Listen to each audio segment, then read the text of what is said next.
Hello, this is Tony Heller from RealClimateScience.com, discussing how the press, politicians, and academia are working hard to misinform the public. A century ago, H.L. Mencken said, "A newspaper is a device for making the ignorant more ignorant and the crazy crazier." And 8 years ago, Barack Obama said, 97% of scientists agree climate change is real, man-made, and dangerous. But that same year, the American Meteorological Society took a survey of their professional members. Only 52% of their members believed that global warming was mostly man-made, and among professional forecasters, it was only about 37%. They weren't even asked if global warming is dangerous, and I'm not aware of any general survey of scientists where that question has been asked. Barack Obama basically made the 97% number up, but the press ran with it and have stuck with it ever since. Climate Reality tweeted, 96% of American Meteorological Society members understand climate change is real. And they said, forecast the climate will keep changing unless we take action today. But in 1975, the National Academy of Sciences said, the climates of the Earth have always been changing and they will doubtless continue to do so in the future. But Climate Reality says that we can stop the last 4 billion years of continuous climate change by government taking action. The claim on the right is complete nonsense and the claim on the left is wildly deceptive. All serious scientists believe that climate change is real, but only 52% of American Meteorological Society professional members believe it's mostly caused by humans. Of course climate change is real. 20,000 years ago, Chicago was buried under a mile of ice. The climate is obviously much better now than it was 20,000 years ago. Now let's look at another topic which the press and politicians love to misinform the public about. This article is from 10 years ago showing how Florida is going to drown because of climate change. The red areas show which parts of Florida they say are going to be underwater. And they describe this as an interesting representation of how utilizing interactive techniques can visually represent facts in a compelling way. What they're saying is that Florida drowning is a fact, and this sort of graphic is compelling. Well, let's check it out and see if Florida actually is drowning. This is a Google Earth satellite image from 1984. Now let's look at the same image from the year 2020. The coast of Florida hasn't changed at all. 2020, 1984. 2020, 1984. The coast is not changing. Now let's zoom in on imagery from Florida's most famous beach at Fort Lauderdale in 1984. 1984, 2020. 1984, 2020. The beach is actually slightly larger now. This graphic may be compelling, but it's not factual at all. In fact, it's misinforming the public. Along the same lines, in 1995, the New York Times predicted that most of the beaches on the east coast of the United States would be gone by the year 2020. Obviously, this didn't happen, but there's never any mea culpa, embarrassment, or corrections from the New York Times. The key words in this article, though, are "some experts say." This is an appeal to authority which is designed to make the New York Times readers turn their brains off. Most of the readers don't have the self-confidence to dispute the opinion of New York Times experts. This Climate Reality tweet was also an appeal to authority. And Barack Obama's tweet was the ultimate appeal to authority. 97% of scientists agree, even though he just made the number up. In 1988, authorities predicted that all 1,196 islands in the Maldives would disappear within 30 years. So all of the Maldives should have been gone by the year 2018. They predicted that 1,196 islands would drown, but none of them actually did. This prediction made by the United Nations was absurd, but it was an appeal to authority. The United Nations and the Canberra Times are hoping that readers are afraid to challenge authority. Here's an article from 2008 by Seth Bornstein of the Associated Press. NASA scientists were toast. James Hansen is the NASA scientist who started the global warming scare before Congress in 1988. Hansen, echoing work by other scientists, said that in 5 to 10 years the Arctic will be free of sea ice in the summer. This was another multiple appeal to authority, echoing work by other scientists. They're hoping that the public is afraid to challenge the great and powerful Hansen and other scientists. And congressional Democrats took it a step further. Representative Ed Markey, Democrat in Massachusetts, committee chairman, said, Dr. Hansen was right. 20 years later, we recognize him as a climate prophet. So Hansen is not only a secular authority, but he's also a religious authority as well, a prophet. And in 1988, Dr. Hansen predicted that lower Manhattan would be underwater within 20 to 30 years. Obviously, this didn't happen, but Democrats consider him to be a prophet. Another authority is Nobel Prize winner Al Gore. He has no background in science, but 15 years ago he made a really nice sci-fi flick which has been used to propagandize billions of school children around the world. And he predicted that the Arctic may be ice-free by the year 2014.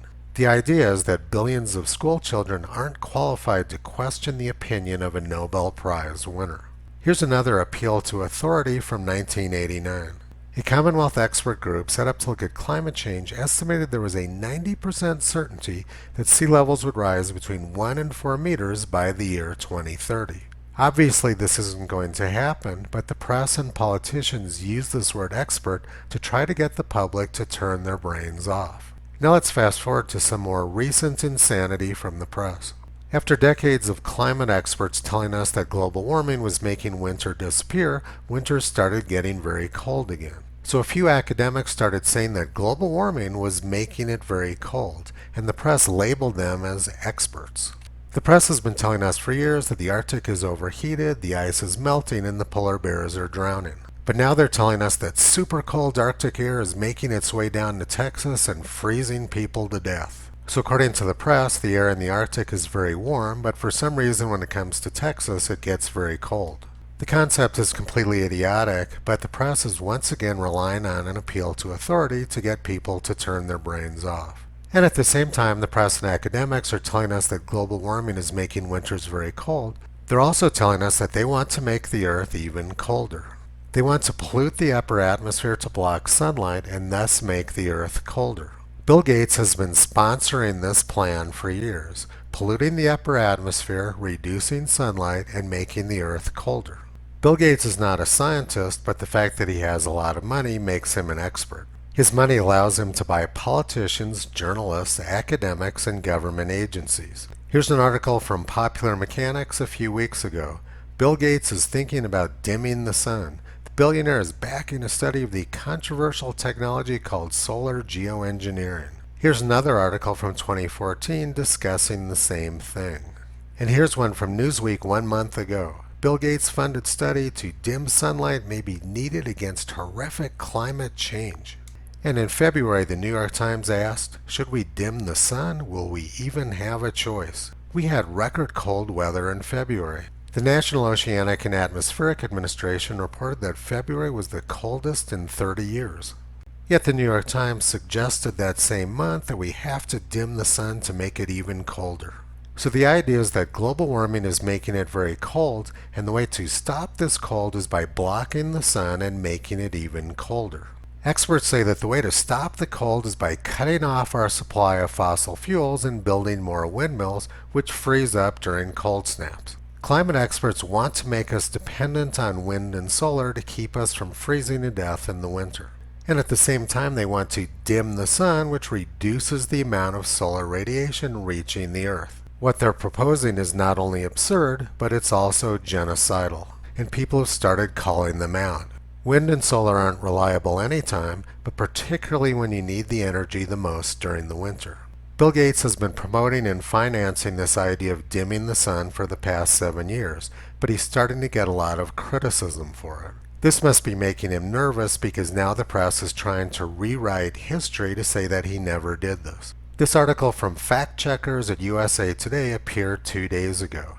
Our ruling false. The claim that Gates is working on a way to block the sun's rays to prevent global warming has been rated false. Gates is one of ScopeX's funders, but he's not participating in the project's research. Additionally, the project is not working to block or dim the sun. That would be the equivalent of arguing that a slave owner is not responsible for slavery because he's not out in the field picking cotton. And just a few weeks ago, the press was bragging how Bill Gates was going to dim the sun. Apparently, if you have enough money, the press will let you rewrite history any way you want. And at the same time, the Boston Globe is still promoting dimming the sun. They say that dimming the sun could save millions of lives lost in heat waves. This is a pretty hysterical claim. Let's see if it has any basis in fact. According to Oxford University, deaths from all types of natural disasters, including extreme temperature, are down 80% over the past century. Here in the United States, fatality rates due to weather events have plummeted since the year 1900. They're now very low. Lots of people in the United States used to die during heat waves, but now we have air conditioning powered by fossil fuels, so very few people die from the heat anymore. According to the National Climate Assessment, the magnitude, frequency, and duration of heat waves has plummeted in the United States over the past 90 years. And at the same time, we're seeing record cold weather in the winter. There's absolutely no justification for polluting the upper atmosphere. It would undoubtedly kill lots of people if they did it. It appears that we're being nonstop misinformed by the press, politicians, and academics. Richard Horton, editor of the medical journal The Lancet, says, "The case against science is straightforward. Much of the scientific literature, perhaps half, may simply be untrue. Flagrant conflicts of interest, together with an obsession for pursuing fashionable trends of dubious importance, science has taken a turn towards darkness. As one participant put it, poor methods get results." Bruce Charlton wrote a book in 2012 which took this even further. Not Even Trying: The Corruption of Real Science. Briefly, the argument of this book is that real science is dead. And the main reason is that professional researchers are not even trying to seek the truth and speak the truth. Academic science has become incredibly corrupt, so it's very easy for politicians and journalists to find academics who will say whatever the politicians and journalists want them to say. And then they label these corrupt academics as being experts. And on the flip side, journalists refuse to listen to anyone who tells the truth. 4 years ago, I gave a presentation to the Washington State Senate Environment Committee. My presentation consisted almost entirely of historical articles from the New York Times about weather and climate. My presentation showed how all of the weather events, which the press now claims to be unprecedented, actually have happened many times in the past. But instead of reporting what I said, this is what the Seattle Press reported. Climate change denier testifies for 40 minutes. Nothing about the contents of my presentation. The entire article was an ad hominem attack. These journalists have no interest in facts or history. They ignored dozens of articles from the New York Times. The Seattle Press won't listen to a senior scientist like myself, but they will listen to a high school student who says what they want to hear. In fact, the press has canonized Greta Thunberg. The Pope has blamed bad weather on human activities, and Greta Thunberg is now a saint. 2 days ago, Andrew Bolt of Sky News Australia accurately described the situation. In climate, you can be completely wrong as long as you exaggerate the scare and spread more panic. And the panic they're spreading is working. Boris Johnson has promised to cut UK CO2 levels 68% by the year 2030. This is an absurd target which would require wiping out most of the UK population. And yesterday, Joe Biden made a similar pledge for the United States. What these politicians, the press, and academics are saying makes absolutely no sense. But these people are receiving a lot of money to spread this insanity. Somebody is financing the destruction of Western civilization. And they've convinced these politicians that we need to do this or the world is going to die. But British prime ministers haven't always been as clueless as Boris Johnson. 200 years ago, William Pitt the Younger said, "Necessity is the plea for every infringement of human freedom. It's the argument of tyrants. It's the creed of slaves." Somebody wants to have us enslaved, and they financed an army of fake journalists and fake experts in order to facilitate it. President Eisenhower warned about the dangers of this in his farewell speech 60 years ago. Only an alert and knowledgeable citizenry can compel the proper meshing of the huge industrial and military machinery of defense with our peaceful methods and goals, so that security and liberty may prosper together. Akin to and largely responsible for the sweeping changes in our industrial military posture has been the technological revolution during recent decades. In this revolution, research has become central. It also becomes more formalized complex, and costly. A steadily increasing share is conducted for, by, or at the direction of the federal government. Today, the solitary inventor, tinkering in his shop, has been overshadowed by task forces of scientists in laboratories and testing fields. In the same fashion, the free university, historically the fountainhead of free ideas and scientific discovery, has experienced a revolution in the conduct of research. Partly because of the huge costs involved, a government contract becomes virtually a substitute for intellectual curiosity. For every old blackboard, there are now hundreds of new electronic computers.